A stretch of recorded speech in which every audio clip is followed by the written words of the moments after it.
On this episode of China Uncensored, if you criticize socialism, does that mean you're not being very sociable?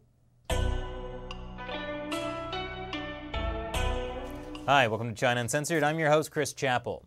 U.S. President Donald Trump spoke at the UN General Assembly this week, and it seemed to go well.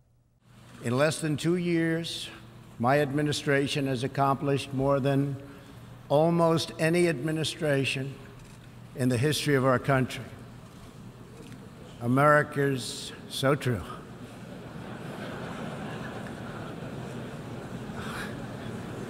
Didn't expect that reaction, but that's okay. A little laughter, some applause, but there are some countries, according to Trump, that just aren't playing by the same rules as everyone else. For example, countries were admitted to the World Trade Organization that violate every single principle on which the organization is based.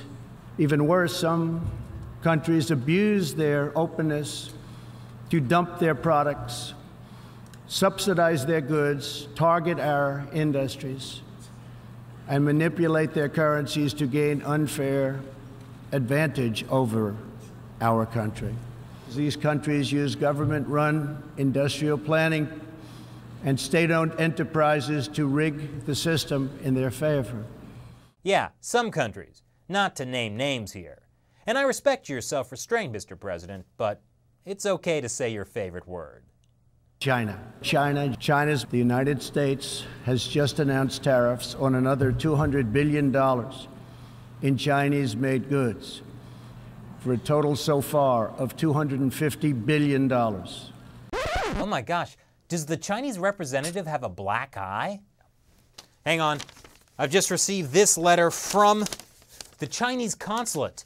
Apparently, China's UN ambassador fell down a flight of stairs. Huh. But the Chinese Communist Party wants you to know, if any country is being abusive, it's the United States. Now that the U.S. has taken such sweeping measures of trade restrictions, which is like putting a knife to others' neck, how could we conduct negotiations? State-run Xinhua accuses the U.S. of trade bullyism. Bullyism. Wow, it's like China's even stealing our insults and reverse engineering them and then trying to sell us badly made knockoffs. That is why we need tariffs, people. It's time to bring back those high-quality, made-in-America insults, like hornswoggler. That's a real word. Look it up. I'm not hornswoggling you. Wait, what was I talking about? Oh, right, how the U.S. is the bully in this trade scenario. Now, I know you're probably thinking, wait, isn't China the big dirty cheater here? But how could that be? China just released a white paper on the trade war proving that China is right, using facts. That's right, folks. Chinese state-run media wants you to know that this white paper includes real facts, presumably to distinguish it from all the previous white papers, like the one about how China has made remarkable progress in human rights. It's like when Domino's started advertising, now made with real cheese, and they were hoping you would think, oh goody, but you were actually thinking, wait, what did they use before? And should I even be eating this now? But just because a pizza contains real cheese doesn't mean it also contains real meat. So while China's new white paper on trade may contain some real facts, it's a bit lacking in others. Like the facts about China relentlessly dumping products on the U.S., forcing technology transfer, and stealing America's intellectual property.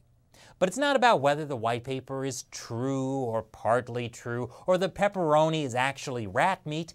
The point is, you shouldn't worry, because China is looking out for the world in the face of U.S. aggression. It says the U.S. has become the greatest source of uncertainty and risk for the recovery of the global economy, but China has the support of all countries in the world that reject protectionism, unilateralism, and hegemony. Yeah, that's right. The Chinese Communist Party is standing up for the rest of the world, using its totally fair debt traps. And my favorite Chinese state-run media, the Global Times, said this week that in the U.S.-China trade war, China is honest and principled and a major trade power with intensive strengths. No one can take us down. But President Trump may have other ideas. Not about any country in particular, of course. Virtually everywhere socialism or communism has been tried, it has produced suffering, corruption, and decay. Socialism's thirst for power leads to expansion, incursion, and oppression. All nations of the world should resist socialism and the misery that it brings to everyone. That's misery to everyone in general, not necessarily everyone in particular. Oh, come on, there's lots of countries where people are suffering from socialist policies. That's better.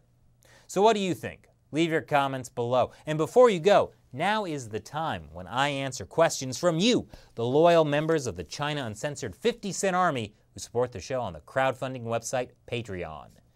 David Blatt asks, what is the impact of Hong Kong handing over sovereignty of the train station in Kowloon that links it to the PRC? And what is their reasoning for this suspicious occurrence? That's another step in the Chinese Communist Party's plan to change one country, two systems, the policy where Hong Kong gets to keep freedoms unimaginable in the rest of China, into one country, one system, where things are much more harmonious. Losing a piece of Hong Kong territory at the train station and having it be administered under mainland Chinese law is a small but meaningful step toward that. It would have been unthinkable 10 years ago, but bit by bit, Hong Kong's freedoms are vanishing. In this case, in the name of convenience. But so far, the high-speed rail line doesn't seem to be as popular as the government thought. Thanks for your question, David. And do you have a question you want to ask me? Then join the China Uncensored 50-cent Army on Patreon. You'll get some cool rewards for your services, including having the chance to have me answer your question on the show. So sign up at patreon.com/China Uncensored. Thanks for watching this episode of China Uncensored. Once again, I'm your host, Chris Chappell. See you next time. Well, sorry to say that's the end of another China Uncensored. But this isn't goodbye. Hit that subscribe button and turn the notification bell on so you know when we have more episodes. And more episodes we will have. A new one comes out every Monday, Wednesday, Friday, and sometimes Saturday.